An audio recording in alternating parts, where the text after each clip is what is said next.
ఖమ్మం జిల్లా రఘునాథపాలెం పరిధిలోని పుటాని తండ గ్రామ పంచాయతీలో వీధి కుక్కల దాడిలో ఓ బాలుడు మృత్యువాత పడ్డాడు.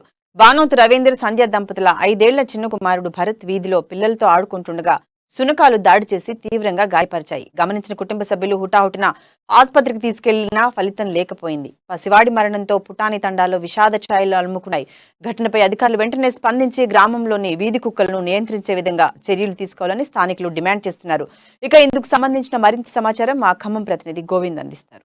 ఖమ్మం జిల్లాలో విషాదం చోటు చేసుకుంది. ఏదైతే నిన్న జరిగిన ఘటనలో 5 ఏళ్ల బాలుడు కుక్కల దాడిలో మృతి చెందడంతో కుటుంబ సభ్యులు కన్నీరు మునిగిన పరిస్థితి కనిపిస్తుంది. ప్రస్తుతం మనం ఖమ్మం జిల్లా రఘునాథపాలెం మండలం పుటాని గ్రామంలో ఉన్నాం. చూసినట్టయితే గ్రామంలో మొత్తం కుటుంబ సభ్యులు మాత్రం కన్నీరు మునిగిన పరిస్థితి కనిపిస్తుంది. ఏదైతే 2 రోజుల క్రితం భరత్ అనే బాలుడు ఆడుతున్న నేపథ్యంలో మాత్రం కుక్కలు దాడి చేసిన నేపథ్యంలో మొత్తం ఉటావుటిన ఖమ్మం తీసుకెళ్లినప్పుడు కూడా అక్కడ చికిత్స సరిగా అందకపోవడంతో హైదరాబాద్ తీసుకెళ్లారు. అక్కడి నుంచి నేరుగా హైదరాబాద్ వెళ్లే మార్గంలో రోడ్డు మార్గంలోనే మృతి చెందిన ఘటన చేసుకుంది. ఈ నేపథ్యంలో ఒక్కసారిగా గ్రామంలో మాత్రం కుటుంబ సభ్యులు కన్నీరు మునిగిన పరిస్థితి ప్రస్తుతం మనం చూడొచ్చు. ఏదైతే భరత్ అనే బాలుడు ఒక తల్లిదండ్రులు మనతో పాటు ఉన్నారు. అసలు ఏం జరిగిందని వాళ్ళు అడిగి తెలుసుకునే ప్రయత్నం చేద్దాం. చెప్పండి, అసలు నిన్న ఏం జరిగింది? బాలుడు ఎందుకు మృతి చెందారు? అసలు పోయినాం ఆదివారం పొద్దున ఆయన ఇంటికి ఆడి పెట్టిపోయినాం.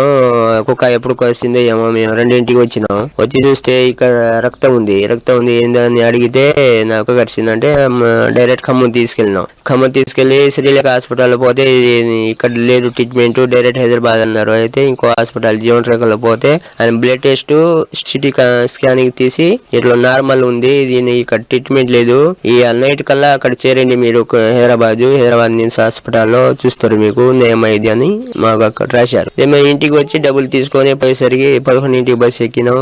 మధ్యలో సూర్యాపేట దాకా చనిపోయిండు. ఆడ నుంచి ఆటో కట్టించుకొని ఇంటికి వచ్చినాం. నిన్న కర్మ మరి కరవడం వల్ల చనిపోయిందంటారా? అసలు ఎప్పుడు జరిగింది? అసలు మీరు ఎవరికైనా ఇన్ఫర్మేషన్ ఇచ్చారా? చెప్పారా? ఎవరికి లేదు.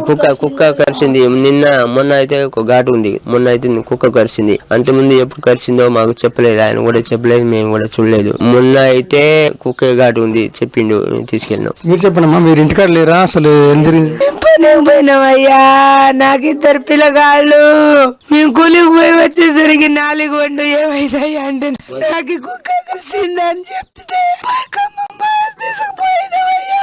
మీరు రోజు ఇంటికాడ ఉంటారా? పనికి వెళ్తుంటారా? పనికే తీసుకెళ్తాం, మేము రోజు పనికే పోతాం. కావాలి నా భరత్ మంచి కడుకుంటున్నాయ్యా, నా బంగారం లాంటి కొడుకు.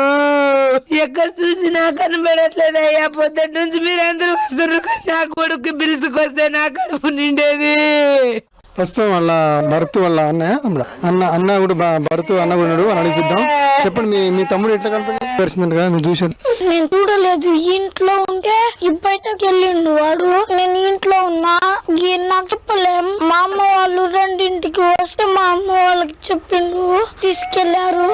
ఖమ్మం తీసుకెళ్తే ఇక్కడ ట్రీట్మెంట్ లేదు, ఈ హైదరాబాద్ తీసుకెళ్తాడని చెప్పిండు అంట డాక్టర్.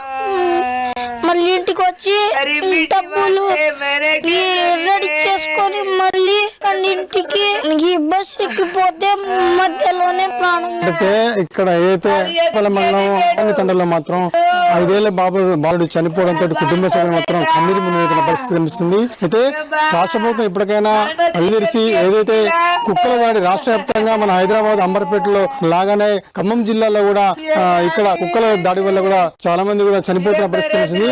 ఇక్కడ తర్వాత రేబీస్ వ్యాధి రావడంతో పాటు ఆసుపత్రికి తీసుకెళ్లిన నేపథ్యం మాత్రం అక్కడికి సరిగ్గా ట్రీట్మెంట్ అందట్లేదు. తప్పనిసరిగా హైదరాబాద్ తీసిపోవాలని డాక్టర్లు సూచించిన మేరకు అక్కడికి వెళ్ళినా సరే మార్గం మధ్యలోనే బాలుడు చనిపోవడంతో కూడా ఇక్కడ ఖమ్మం జిల్లాలో మాత్రం విషాచారాలు చోటు చేసి చెప్పవచ్చు. ఇప్పటికైనా సరే రాష్ట్ర ప్రభుత్వం కానీ అదేవిధంగా జిల్లా యంత్రాంగం కానీ తప్పనిసరిగా ఏదైతే గ్రామాల్లో కుక్కల దాడి ఎక్కువ నేపథ్యంలో ఈ కుక్కల దాడి నుంచి మాత్రం కాపాడని చెప్పి కూడా గ్రామస్తులు కోరుకున్నారు. అదేవిధంగా కుటుంబ సభ్యులు కూడా మా బాబు చనిపోయాడు కాబట్టి తప్పనిసరిగా ప్రభుత్వం మాకు ఆదుకోవాలని, ఇంకోవైపు అయితే తల్లిదండ్రులు అయితే మాకు రోజు మేము కూలి పనికి వెళ్ళిన నేపథ్యంలో మాత్రం ఇంట్లో ఉన్న నేపథ్యంలో కుక్కలు మాత్రం దాడి చేయడంతో మాత్రం బాబుకి తీవ్రమైన గాయాలని సరే మేము గుర్తించలేకపోయాను. ఈ నేపథ్యంలో అసలు బాబు ఇలా జరుగుతుందని చెప్పి కూడా మేము ఊహించలేదని చెప్పి కూడా కుటుంబ సభ్యులు కన్నీరు మునిగిన పరిస్థితి కనిపిస్తుంది. ఇప్పటికైనా సరే జిల్లా యంత్రాంగం దీని మీద చొరవ చూసి తప్పనిసరిగా ఆదుకోవాలని చెప్పి కూడా కుటుంబ సభ్యులు కోరుతున్న పరిస్థితి కనిపిస్తుంది. కెమెరామెన్ శంకర్ తో గోవింద్, అమ్మా న్యూస్, ఖమ్మం.